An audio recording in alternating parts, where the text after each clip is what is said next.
Assalamualaikum warahmatullahi wabarakatuh. Halo teman-teman, di video kali ini coba kita bahas strategi investasi di saham BCA ya. Kalau teman-teman investasi saham BCA di hold selama 3 tahun, kira-kira yieldnya berapa persen ya? Nanti kita bahas di sini. Terus kemudian apakah potensinya ke depannya masih seperti itu ataukah bisa naik atau turun? Nanti kita bahas. Kalau kita lihat hari ini hari Senin ya teman-teman. Hari Senin tanggal 23 Oktober ya. Di perdagangan hari Jumat kemarin, saham-saham perbankan kompak naik ya. Di BCA, BNI, BRI, Mandiri naik semua.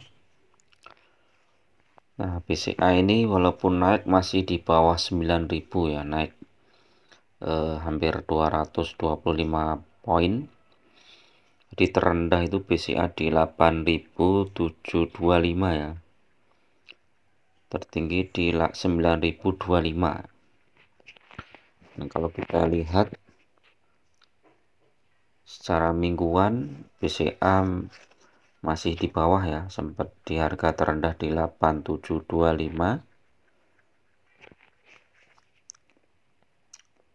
Satu bulan masih turun, 3 bulan juga masih turun, dari harga tertingginya di 9.400. 6 bulan naik ya, 1 tahun naik dari 8.275 ya, naik 700 poin. Kalau dari harga terendah di 8.050. Nah, 3 tahun menarik nih ya naik. Nah, nanti kita pakai strategi dividen investing ya teman-teman. Jadi ya walaupun dividennya cukup kecil, tapi nanti kita perlu coba ya, kalau dividen investing itu sebenarnya cocoknya untuk saham-saham yang dividennya cukup besar ya. Tapi nggak ada masalah, coba kita lihat nanti setiap kita dapat dividen, kita belikan sahamnya lagi ya. Ini dividennya ada dari 2017 sampai sekarang ada ya. Ini IPS-nya juga naik ya. Saham BCA itu Q3-nya 99.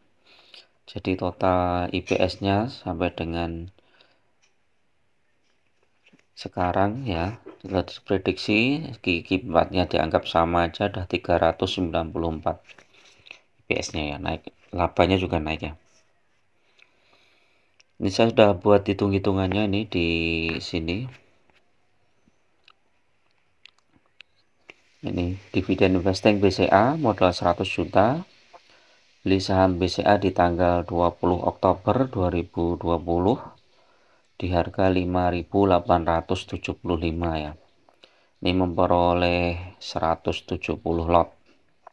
Jadi ini masih sisa ya, sisanya kita abaikan aja.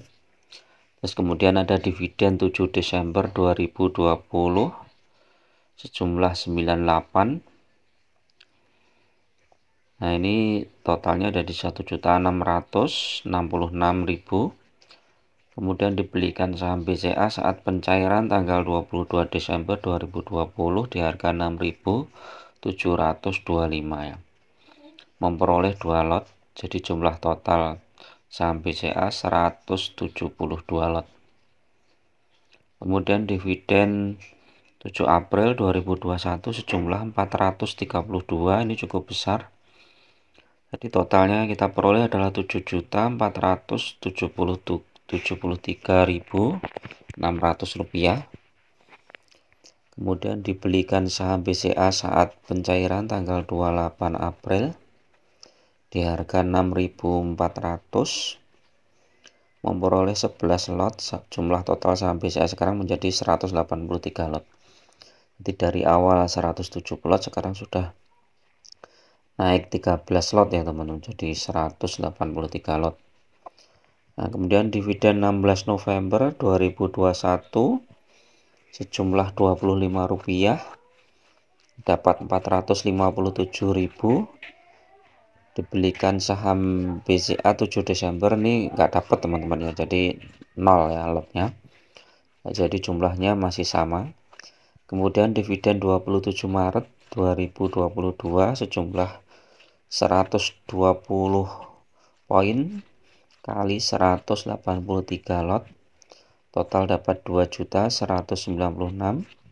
Kemudian ditambahkan dengan dividen sebelumnya yang 457.500, jadi totalnya 2.653.500. Dibelikan saham BCA saat pencairan tanggal 19 April ya 2022 ya, di harga 7.700. Ini harga BCA nya kan naik terus nih teman. Memperoleh 3 lot ya, jumlah total saham sekarang menjadi 186 lot. Kemudian dividen 1 Desember 2022 sejumlah 35, dapat 651.000. Ini masih kurang dibelikan saham BCA. Kita tunggu lagi dividen 28 Maret 2023 sejumlah 170, ini lumayan.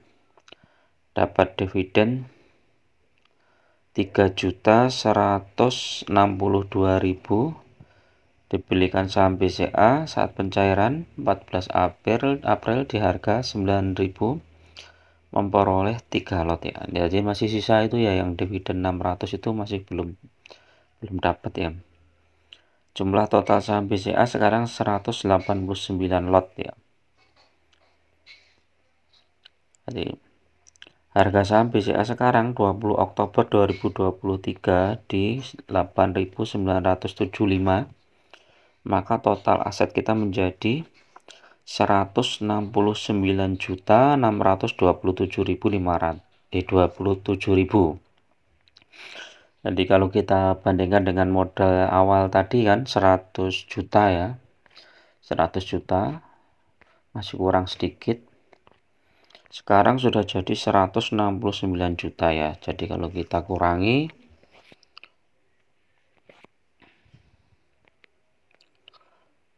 169 juta, mungkin ini bisa diberikan 170 juta ya, karena ada sisa-sisa itu, dikurangi 100 juta. Jadi ada 70 juta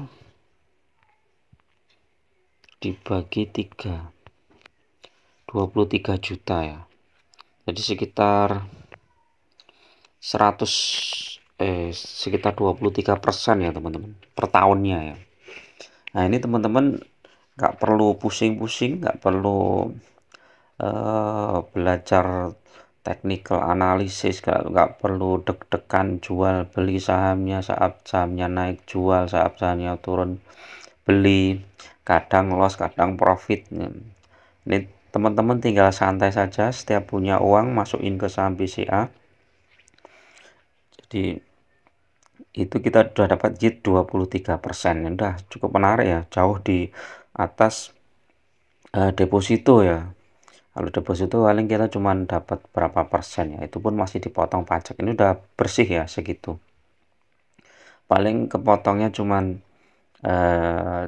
jual belinya saja ya, sekitar 0,4% mungkin ya, masih kecil banget dibandingkan dengan dividen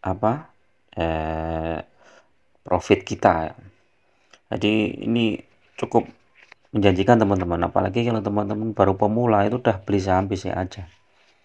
Untuk memaksimalkan profit, teman-teman bisa tambah modal setiap saham BCA turun teman. Jadi tidak perlu menunggu dividen, tetapi setiap saham BCA turun, apalagi seperti sekarang ini ya, saham BCA kan turun ya, baru naik 2% ya. Nanti kalau ada koreksi lagi teman-teman bisa masuk lagi. Itu akan memaksimalkan potensi profit ya. Oke, itu dulu teman-teman untuk review saham BCA ini ya. Selamat menjadi investor tidur ya. Santai saja, teman-teman bisa beraktivitas, nanti 3 tahun teman-teman dapat cuan seperti itu. Oke, itu dulu. Assalamualaikum warahmatullahi wabarakatuh.